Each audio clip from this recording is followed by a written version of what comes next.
What up? Welcome to Unmastered, the podcast where I get to chat with the people contributing to the hip hop culture growing in Zimbabwe and around the world. And I'm your host, Tete Zimbabwe, aka TheUltraPoet, and the name is Unmastered, hosted by the Heat Trader. And today on the show, I'm hosting someone that I respect, someone that I followed for a while, but the music is really good. I think she is really good. She is queen in her own way, and I really respect her grind. Phreshy, please introduce yourself. Hello, Tata. How are you? Thank you very much for having me on your podcast. And hello, everybody. This is your girl P, Phreshy, aka the Dynamite, all the way from Kwekwe, representing Kwekwe. I'm the queen of hip hop. I'm an artist. I rap, I sing, I compose, I write songs. I'm based in South Africa at the moment, trying to push music and my career at the same time. It's hectic, but a girl gotta do what a girl gotta do. So basically, this is all about Freshie. Oh my God. I was expecting something like that to come up. I'm the queen of hip hop, but then I wasn't expecting it so early into the podcast because it's something really controversial. Not that I don't agree with it, or I do, but it's something that's really controversial. And you mentioned that you rap, you do a certain lot of things, and I've listened to your projects, and I must say you are really versatile. For most artists that I know who are coming from Zimbabwe, versatility is not something that's really common out there. Now let's talk about how you started rapping. I mean, you introduced yourself and told us what you do. How did the Freshie come about to be a rapper? How did that come to be? Well, yeah, it's kind of controversial, but the thing is, everyone is a queen. You just gotta own it. Yeah, you just gotta own it. And so back in high school, like I grew up in a family that loves music, but I'm the only one who actually makes the music. So back in high school, I was rapping. Usually I would rap Nicki Minaj songs. We had this clique called Major Squad. So the guys would freestyle. I couldn't freestyle, so I would rap Nicki's song. Then the guys were like, for sure you can actually rap. Actually, I was called Finaj by that time because I was so into Nicki, and she actually inspired me. Until this other time, the guys decided to open a studio. So we went to record there for the first time, and it was amazing. Like recording and listening to myself on a recording in a phone, and it was, I don't know, I cannot explain the feeling, but I was super excited. So after we recorded that track, we played the track to the other fellas from school, and they were like, "Hey, you guys, you can rap, blah blah blah blah." Then we started making more music, but then later I decided to go solo. uh, that's when I had people advising me about the name, so I had to change my name from Free Night to Freshie. It was all about originality, and that's when I started writing and recording my songs. The very first single that I recorded was titled "My Time." It was now my time to do my own thing, record my own music and stuff like that. So I grew. Ever since then, I think that was in 2014. 2014 when I finished my A level. Um, Actually, I finished my A level in 2013. Then 2014, I started pushing my music until I was recognized by Tichaona Mushangwe. Then he signed me to Define Entertainment, and here I am. All right. Falling in love with hip hop at first sight. There's something really beautiful right there, and it shows in your music that it's something that you don't have to force. It's something that is in you, something that you love, and something that you are pursuing for the passion and the success and the money that might come from it. Those are just bonuses. I know most people say that, but from what you're saying and from your music, it really shows. Now, you said you fell in love with you. Those are my words, but it kind of is like you fell in love with hip hop. when you first heard it, or when you first felt like you could rap? How did your upbringing affect this? How did your upbringing contribute to this? Did you grow up with people that loved hip hop, that put you onto hip hop, that played hip hop around you, or something? How did you first find out about hip hop and well said, I want to be part of this? Or did you just like grow up with it in the house or around you? Well, I guess I fell in love with hip hop because it was the inspiration from other femcees.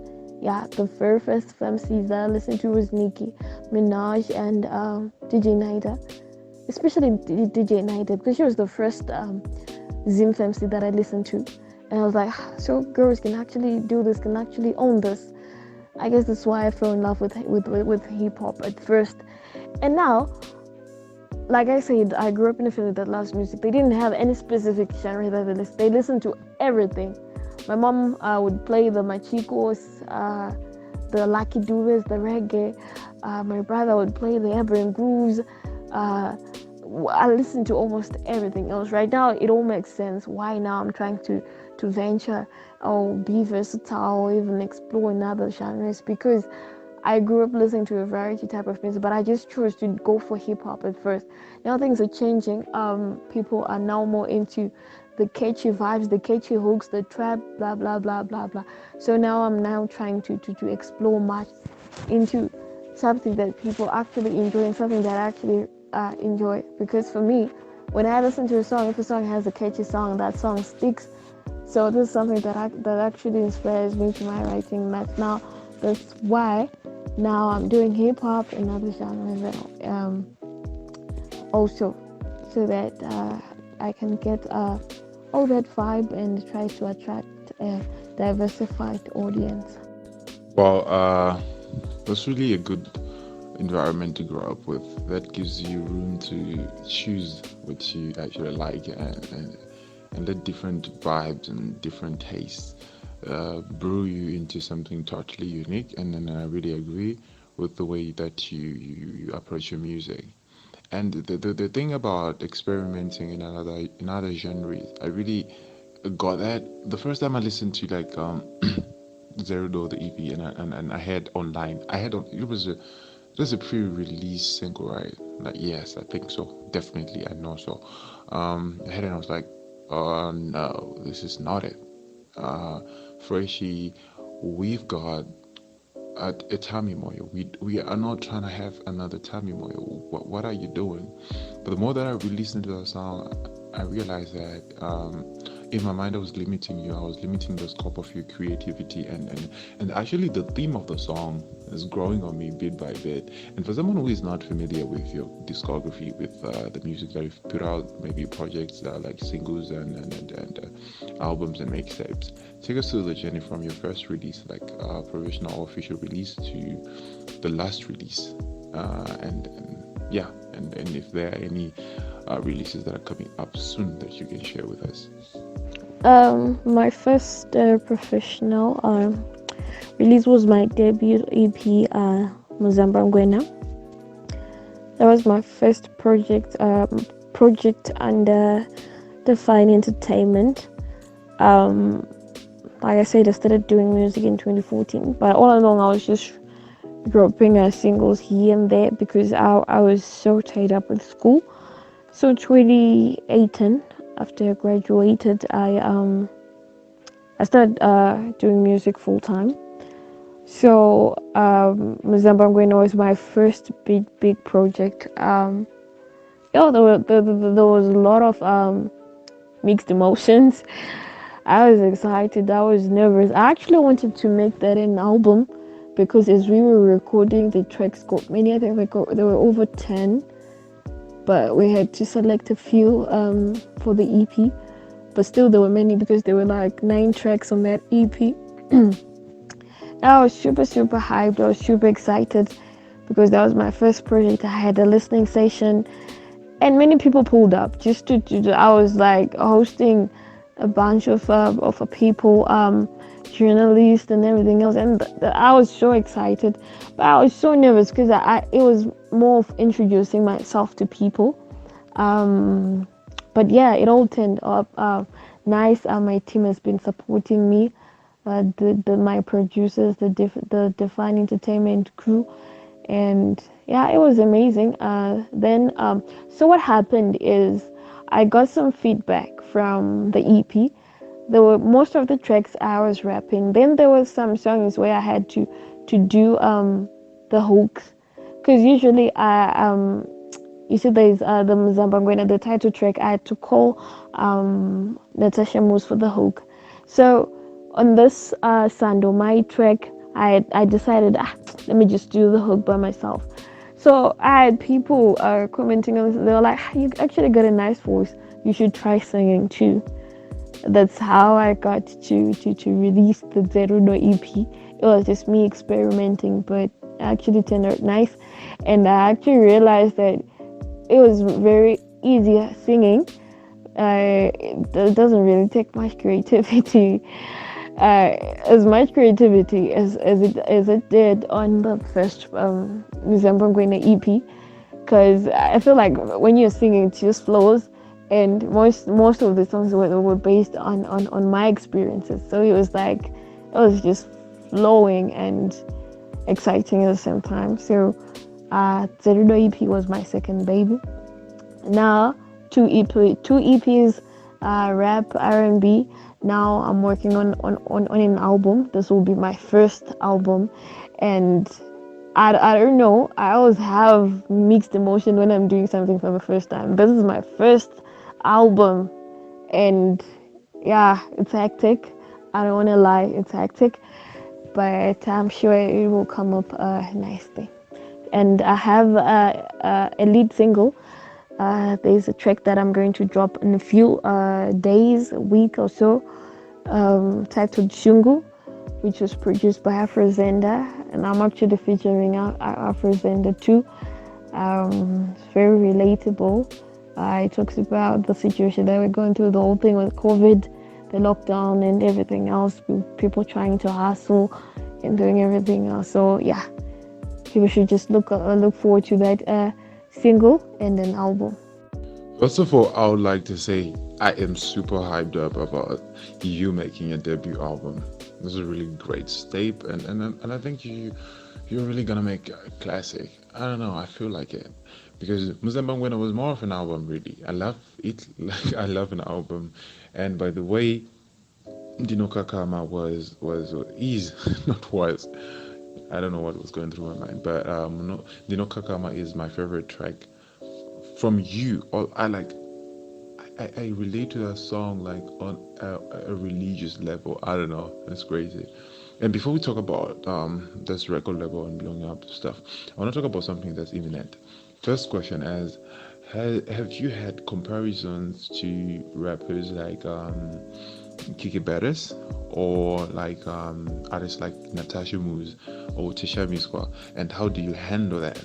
And the second thing that is related to that, and a few more artists being in the hip hop fraternity, is the issue of using their sexuality as a marketing scheme, or as to draw in men or draw in males into the music. I know this is a very sensitive topic that I just touched, and I don't even know the right way to ask this, but how do you feel about that topic, about female rappers always putting their sexuality over the actual music and over the actual message and artistry that they are supposed to be putting forward? How do you feel about that, and have you been faced with such issues? So firstly, comparisons with other femcees in Zimbabwe, and the issue of sexuality in hip-hop. Oh, I've heard that a couple of times, but at first I would feel offended. Like, how can you say that in front of another femcee? Like, how do you think that person is supposed to feel? But then I realized that no one owes me anything. Everyone has his or her favorite. There's always Team Tasha. There's always Team Phreshy.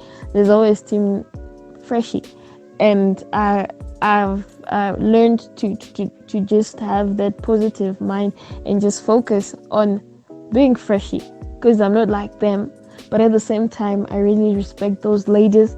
They have their own styles.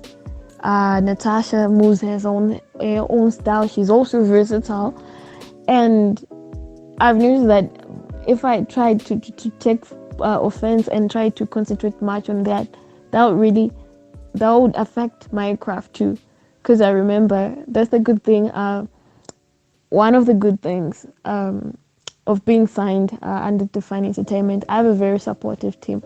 They would coach me so many times and try to encourage me not to give up. They're like, Phreshy, just do you. You don't have to focus on what people are saying. Yes, look out to other films, listen to their music, and keep pushing other femcees, but don't try to compare yourself to them. Don't try to feel like you need to be like them, because they're not trying to be like you. They're just doing their thing. So that's what has been motivating me, and I don't really care if people compare. Or everyone will always have their favorite. So yeah. Then when it comes to females selling sex and something like that, I think for the femcees it does. I think it does. Personally, I'm just not. I don't think I can't really say something that I cannot do. I think I can do it if I want to, but I'm just not comfortable doing that. Yes, I try to look sexy sometimes, but it's not as revealing as the Tashas, the Kikkys, and whatever. They're so confident with their bodies and stuff like that. But I've seen other successful femcees that I've been following, and their music comes first before sexualizing themselves. So that's what I've been following. Like, you can make it. I 2019 I got my first nomination and my first award after I dropped an EP with no controversies, with no any funny pics and something like that. So I feel like a femcee can achieve that through music only.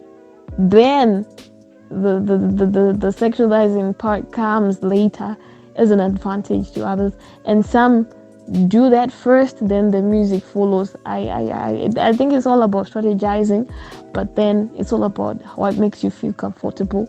And for me, at this moment, I can say I really need to push my music first. Then maybe sometime in the future, if I feel like, no, I need to spice things up, or I now need to grow my following through that, then I don't know. I can't really. You can never say never. You can never say never, but it's something that I've felt to do at the moment. I just feel like I think music should speak more than everything else, and yeah, I've achieved something from just doing that. So it kind of puts away this idea of just now trying to be someone I'm not, just for the likes and the following. Wow, I want to say you snapped, but I want to say it in a dignified way. I want to say that you said something profound right there, and it touched me a lot of about the competition and it not actually being competition, about not sexualizing yourself just to get likes and push your career ahead, because there are actually femcees that have been successful without doing that, you know. And so there's a question that I've been putting aside from when we started the conversation. You've been mentioning Define and entertainment. I don't know, the N stands for entertainment, right? And you said you signed to them. How has that been for you, working under a stable? I know there are some details that you can share, obviously, because you're still on there, and you don't want to have bad blood. And how has that been for you? And what do you think? I want to say you are not in the mainstream.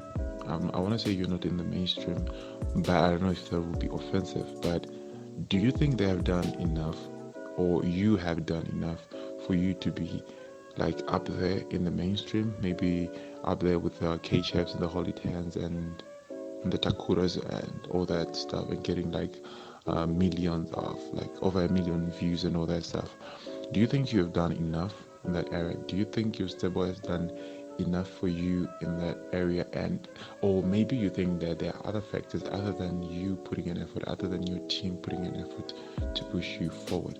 What's your thought about blowing up in Zimbabwe or in any other place in the world versus labels putting you on, and how has that been an advantage for you?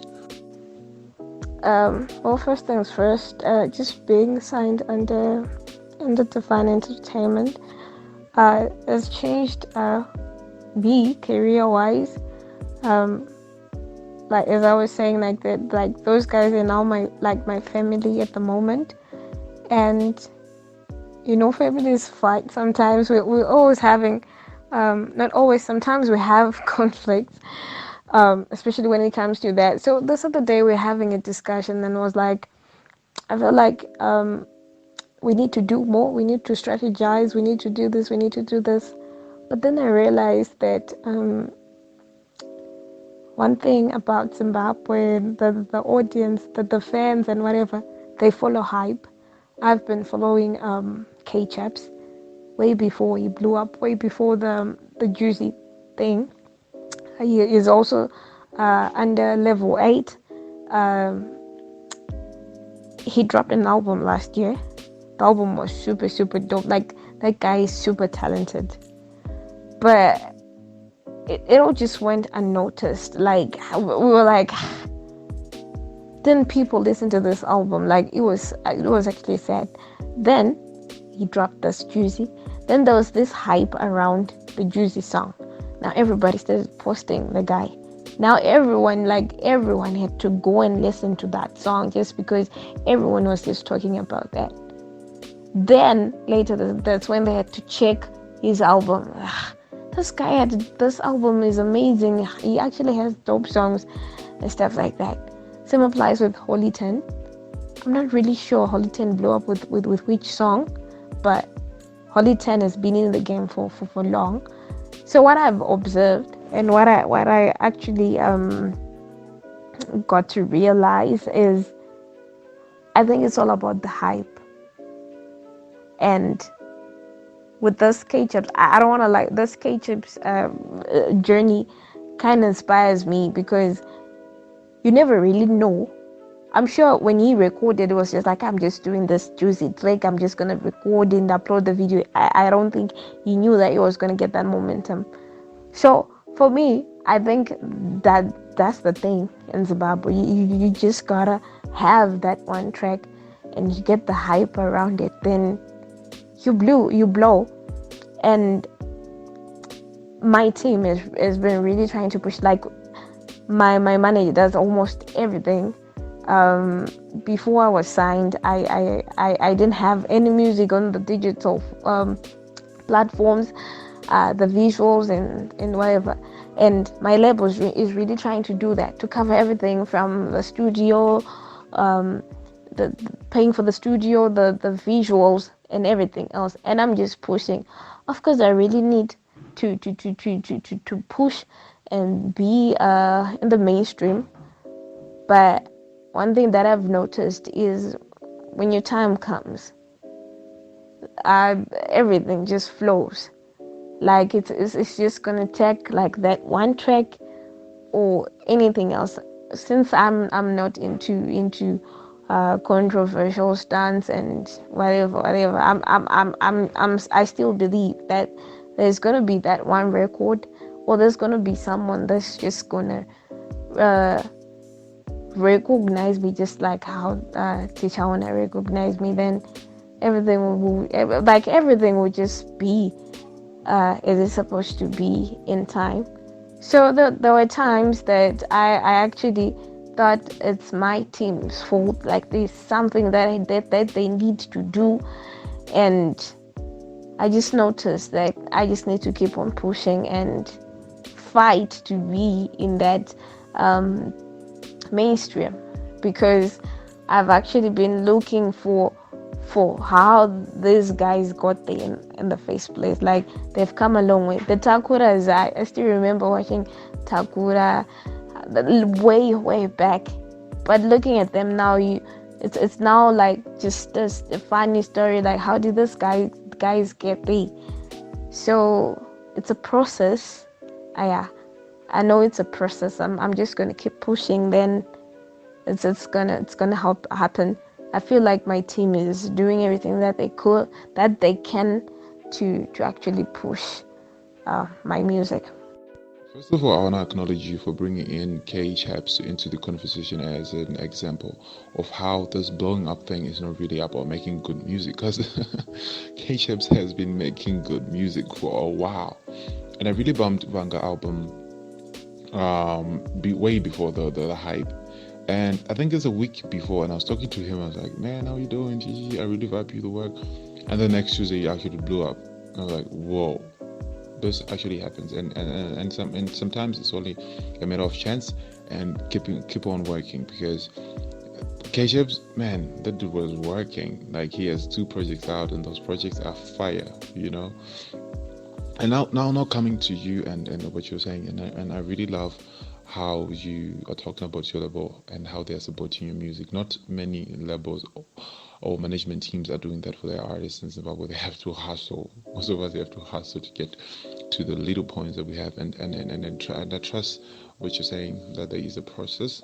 There is always a process, and your time will come. I know that, and I believe that, and I feel like it has already come, because the impact that your music is having on people like me, and I know I'm not the only one, is what's really being an artist is really about. Let's talk about something. Um, who do you? I think you mentioned Nicki Minaj before, but let's talk about the influences that are on your music. That influence your music actually. Maybe directly or indirectly. Who are those people that influence Phreshy, the sound and the image? Oh yeah, I mentioned Nikki and DJ Nida, but there are a lot of femcees that I actually look up to. Those Kikkys, the Tashas and Natasha Moves. I really vibe to their music, and they inspire me. But we will always sound different because they do their thing, I do my own thing. And I've also been listening to other femcees. Like I actually like listening to female artists, whether they rap or sing. So most of this way I get the inspiration from. And the others, my life experience also inspires my music. Sometimes I just like storytelling, putting my emotions in the song, and sometimes I'm inspired by the beat. I just listen to the beat, and I get the inspiration from that. And sometimes from my producers, because my producers are also artists. Vic can sing, Afros, and they can sing. So sometimes I get the inspiration from them. They do covers sometimes, and I remember Afros and there's this album, the Ashara album. When I listened to his album, there's this certain way that I started singing just because I was inspired by that. I have a song titled Takatusianaga that I don't want to lie, that song was inspired by Afro. The I don't know how he pronounces his name. Like, he's got this creativity, and it just sounds fun. It's catchy and all. And I was like, no, I need to do something like that. So yeah, a lot of things inspire my music, and it actually makes it easier. Sometimes even some little things, like maybe I'm just doing the dishes, and I just see this letter written on that dishwasher bottle, and it's just sometimes it just comes out of nowhere. So it's crazy like that, but sometimes creativity just flows, and yeah, that's where my inspiration comes from. So I want to ask a question. I know this is probably one of the toughest question for someone in your position to ask, or in my position. Someone can ask you, you are a rapper, a female rapper, in a country like Zimbabwe. You know the struggles, you've been through them, right? So what do you think should be done what measures should be put in place so that the next generation of artists don't have to go through the same things you and me went through, so that it's easier for them to get their work out there and get paid or live off of their music. And what have you been doing personally to get to that point? Well, first things first, I think if the government was involved in the arts industry, I think we would have been somewhere else at this point. We've been very far. But the thing is, we hardly get any recognition from the government. And I guess that's why we have most artists that have side hustles like me, because you cannot pay the bills by just doing music in Zimbabwe. Yes, we've been trying to push the Spotify's and the iTunes, but you find that most of the audience that you have in Zimbabwe, most of them don't even afford data. So those are some of the things that, if the economy was better, maybe artists would be at a better place at the moment. And I think us as artists, I just think supporting each other is the drill. But I've noticed in Zimbabwe, I don't know if it's nah. I don't. Let me just talk about Zimbabwe, because I've been following South African music and also Nigerian music. The industry, I don't know behind the scenes, but from the way I see it, I think those people support each other. One day you see this new kid on the block drop a single with, it's a major feature with probably one of the biggest artists. Then the next 2 or 3 tracks that artist is gonna drop, so that there's now a change, there's growth in an artist, which means that other person kind of lifted him and then supported him. But in Zimbabwe, I've noticed that it's always a situation whereby people only support you kana uri kurira vanorira ndo vanotsvagana. Yet we have many talented artists, the upcoming artists out there who just need recognition. And I've seen other countries do those talent searches and whatever. Yes, we have what's this dream or whatever that they do. I just wish we had more of those, just to uplift those upcoming artists, because I have a feeling that I know that Zimmer's got talent and they just need recognition. And I just hope that those artists that are in the mainstream try to actually pick those raw talents that we have that is just lacking recognition, and try to help those and stop to just focusing on when right? So it's always a thing of and also now I have to tweet. If it's any other person, then that's that. Then us, like an artist as an individual, should really bank on trying to get recognition. Also, of course, recognition is good, but it also takes an individual to put in work, keep pushing. It took me 4 or 5, about 3 years to get recognition. I had no idea there was someone in the background following my music and watching me. Then boo, Chichawana was in my DM telling me he wants to sign me. It's because of those singles that I was dropping once in a while, but I never stopped. I submitted my stuff for the Zimmy Hip-Hop. I never got the nomination and whatever, but I still kept on pushing, even though it was tough trying to balance music and everything else. So I kind of believe that as an artist, if you keep on pushing, you get to a point where you get recognition and you might blow up. So yeah, that's what I think. Wow, that's a very powerful statement right there.